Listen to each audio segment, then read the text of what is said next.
Hi good morning ಎಲ್ಲರಿಗೂ. ಬೆಳಗ್ಗೆನೇ ready ಆದ ಇವತ್ತು. ಬನ್ನಿ ಇವತ್ತಿನ ಬ್ಲಾಗ್ ಸ್ಟಾರ್ಟ್ ಮಾಡೋಣ. ನನ್ನ ಮಗ ಆಲ್ರೆಡಿ ಬೆಳಗ್ಗೆನೇ ಎದ್ದು ಪೂಜೆ ಮಾಡಿದ್ದೆ, ಹಾಗಾಗಿ ನಾನು ನಮಸ್ಕಾರ ಮಾತ್ರ ಮಾಡಿಬಿಟ್ಟು ಹೊರಟೆ. ನಮಸ್ಕಾರ ಮಾಡಿಬಿಟ್ಟು ನೀವು ಪ್ರೀವಿಯಸ್ ವಿಡಿಯೋ ನೋಡಿದರೆ ಗೊತ್ತಾಗುತ್ತೆ. ನಾನು ಮ್ಯಾಂಗೋ ಐಸು ಮಾಡೋಣ ಅಂತ ರೆಡಿ ಮಾಡಿದ್ದೆ ನೋಡಿ, ಇದರಲ್ಲಿ ತೋರಿಸ್ತಾ ಇದ್ದೀನಿ.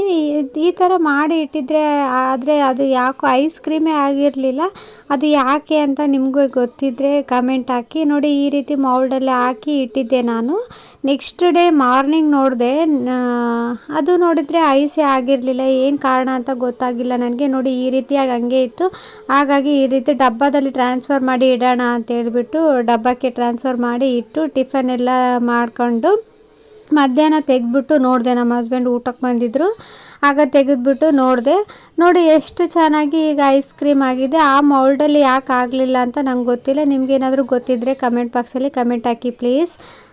ನಮ್ಮ ಹಸ್ಬೆಂಡ್ ಈ ಐಸ್ ಕ್ರೀಮ್ ನೋಡಿಬಿಟ್ಟು ತುಂಬಾ ಖುಷಿಯಾದರು. ಹೊರಗಡೆ 100-200 ಎಲ್ಲ ಕೊಟ್ಟು ತಿನ್ನೋದಕ್ಕಿಂತ ಇದು ಮನೇಲಿ ಮಾಡಿರೋದು ಹೈಜಿನಿಕ್ ಆಗಿ ತುಂಬ ಚೆನ್ನಾಗಿದೆ ಅಂತೇಳಿ ಖುಷಿಪಟ್ಟರು.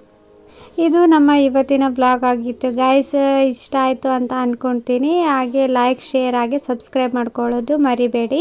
Thank you for watching guys.